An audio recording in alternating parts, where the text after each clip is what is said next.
Hey guys, how are you? Welcome to today's episode of The James Bond Show. Today, Mookie, Scooby and I are going to be reviewing The Man with the Golden Gun, the 9th James Bond film in the series, with no fears, limits or substitutes. And today's episode is brought to you by Worldwide Film Set Intimacy Counselors. Ching ching! Okay guys, so Man with the Golden Gun. Released in 1974, approximately around 125 minutes long, Roger Moore's second James Bond film, and with a budget of around $10 to $11 million. Even though back in the day for that time, the film doesn't quite look like that budget is there. Now, the film made considerably less than Live and Let Die, so some deemed to call it a failure. United Artists saw it as a failure as well. So what's the film actually about? So MI6 receive a bullet with 007 engraved in it, and they believe that Francisco Scaramanga is after James Bond. Of course, what happens is the Man with the Golden Gun's lover, so Francisco Scaramanga, his lover, Andrea Anders, played by Maud Adams, wants him dead because he's a very threatening, posing figure, and he kills people for $1 million a hit. She wants him dead, so she sends the bullet to MI6. Bond goes into hiding on the orders of MI6, M, played by Bernard Lee, who's very crookedy and crotchety, grumpy M in this one. Yet he turns around to M and says, look, what about if I find Francisco Scaramanga first? Wouldn't that alter the odds? And M's like, wink, wink. Okay, go on your way, go do it. So James Bond heads off to Thailand to find, he actually goes to Hong Kong, Thailand as well, on his search for Francisco Scaramanga. That's the story of the film. The film stars Britt Ekland as Miss Mary Goodnight, Hervé Villechaize as Nick Nack, who I'm going to get to a bit more in a moment, and reappearing is Clifton James, which I'm also going to talk about in a bit more detail soon, as Sheriff J.W. Pepper.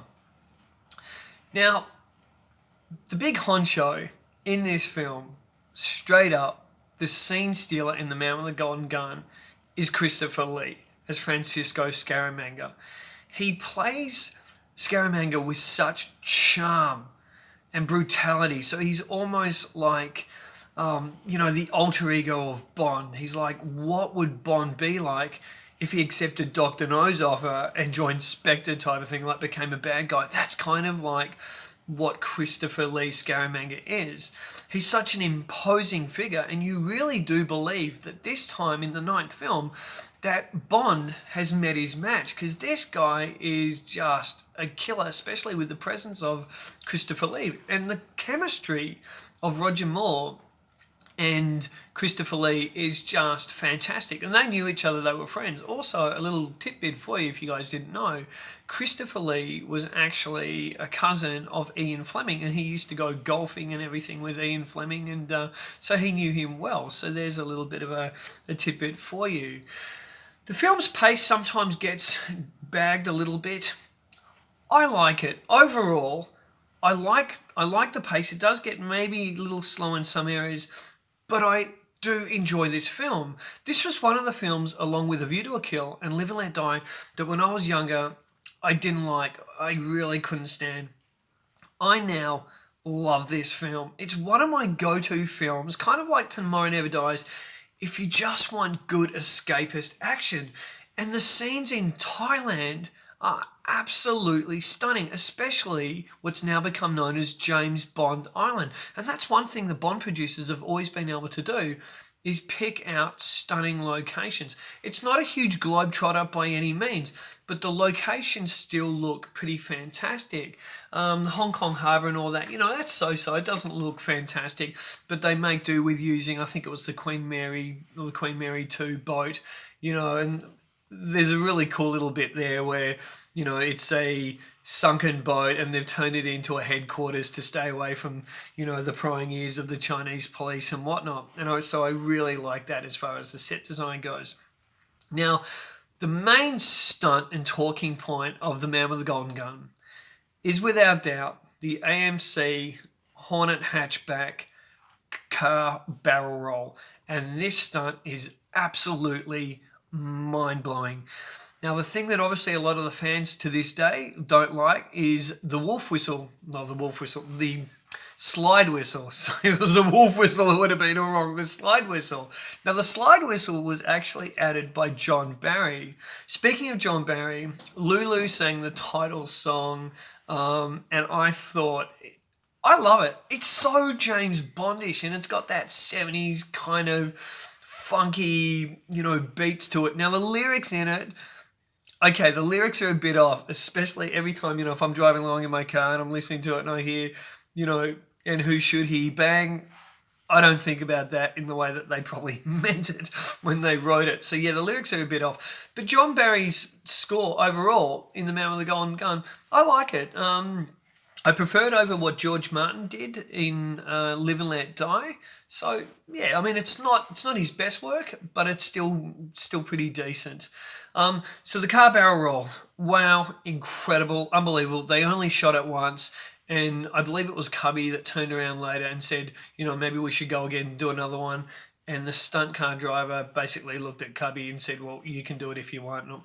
It's not happening. So they got that in one take and did it. And wow, what a piece of cinema it is. It's really fantastic. Also, I think an underrated vehicle, not only in the James Bond series, but even within this film, is Scaramanga's flying car. And the model miniature work done here, I believe it was by John Steers, is absolutely amazing. The way the car takes off, you look at that and you think, that's a real car. It's model miniature. The car flying around through the air. It looks like a freaking real flying car. And it's model miniature. Same as Scaramanga's base, especially when it's blowing up. The big island section that comes up out of the water, the big rock section that comes up out of the water, the model miniature work, how they've matched the live action stuff, especially back for 1974, I find it absolutely amazing. Maud Adams as Andrea Anders, she's serviceable. She looks very beautiful, so she's serviceable, but she gets offed, reasonably quickly. I would have liked more screen time with her. Hervé Villechaize as Nick Nack, I love him. I love him as a henchman. He's not the scariest henchman, we all know that. He's quite comical, he's quite humorous, but that works because Christopher Lee himself is quite scary. So with Nick Nack adding that little bit of humour there is absolutely fantastic. I really enjoy that. I think Britt Eklund as Mary Goodnight is really poorly written. She's one of the weaker Bond girls.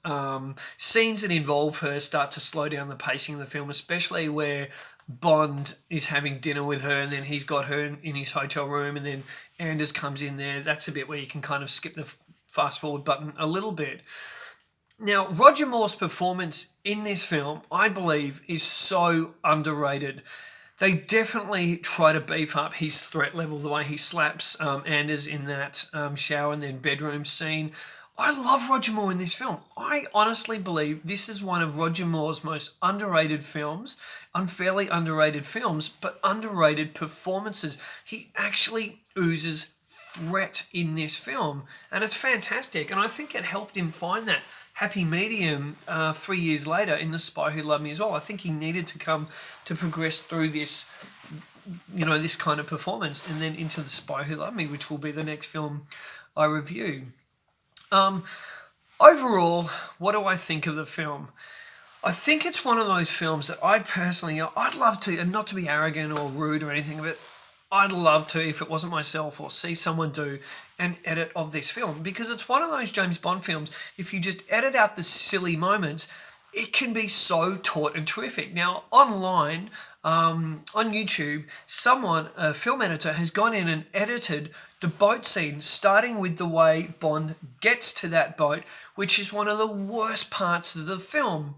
As if his Chinese contact, as if his buddy would not have known with his two cousin girls screaming out to him that, hey, the English guy is not in the car, and he drives off. And again, that's down to the producers being careless or the director, really. Guy Hamilton has to cop a lot of stick for that. That's lazy direction. And it's like, okay, we need to get Bond from here, from A to B, because we're going to do this boat chase. Fine, do the boat chase, fantastic. But come up with a realistic way for him to get there. So it's up until this point in the film, just at the martial arts scene at the fight school, where the film starts to get stupid. But people go, oh, it's a silly film and all that.